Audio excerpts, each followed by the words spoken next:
Dan dia, mahasiswa juga, sama generasi yang sering mengamini karena mengantongi privilege lebih dari adanya perkembangan zaman. Mulai dari populernya media sosial dan kemajuan teknologi kecerdasan buatan.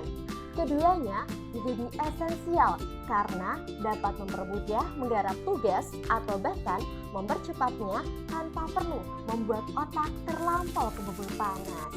Tapi nampaknya dunia tetap berkiblat pada satu metafora ini, yaitu pisau bermata dua.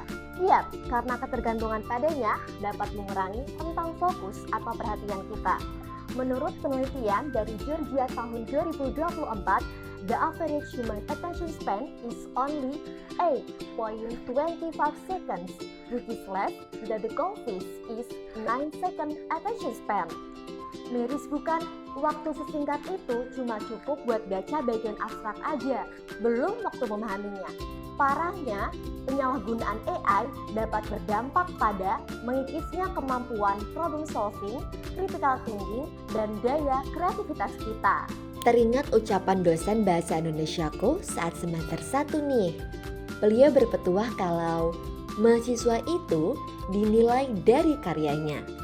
Karya mahasiswa yang paling dekat ya tugas mata kuliah, misalnya karya ilmiah.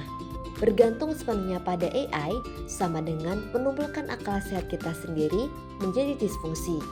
Padahal, mahasiswa sering digaungkan dan sering menenggungkan dirinya sendiri sebagai agen perubahan. Entah itu berubah untuk berkarya maupun berubah untuk berdampak. Lantas, gimana sih caranya buat bisa tetap survive di era digitalisasi kayak gini? Caranya dimulai dari datang ke perpus aja dulu.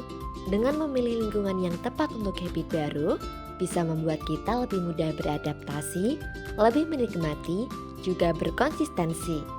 Sempatkan minimal 1 hari dalam seminggu berkunjung ke perpus untuk membaca, tanpa distraksi media sosial, tanpa bantuan kecerdasan buatan juga tentunya.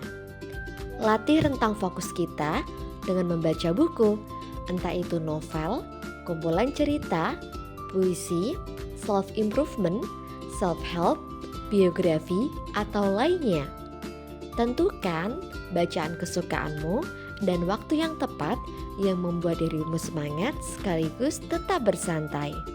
Membaca mengajarkan kita untuk menghargai proses sekaligus waktu dalam memahami perihal lebih menyeluruh dan mendalam atau bermakna. Kita bisa memilih spot area yang nyaman dan membuat kita santai tanpa tekanan. Misalnya di Novel Corner, Library Cafe, BI Corner, Pojok Batik, tempat lesehan, dan atau ruang terbitan berkala. Nah, jadi habit membaca buku saat kita kedapatan menggarap tugas karya ilmiah pun kita tak jadi kaget karena harus memahami dan menganalisa banyak referensi lebih dulu. Nah, semakin banyak santapan kalimat yang kita telan, memperbesar kemungkinan untaian kata yang bisa dituangkan menjadi buah karya organik hasil dari pemikiran kita sendiri. Ingat, kecerdasan buatan itu untuk membantu, bukan untuk menggantikan. Saya Nurah dari Kabupaten Pekalongan, Jawa Tengah, Duta Perpustakaan Universitas Pekalongan mengajak sobat semua untuk rajin datang ke perpustakaan dan giat membaca buku walau hanya 1 halaman.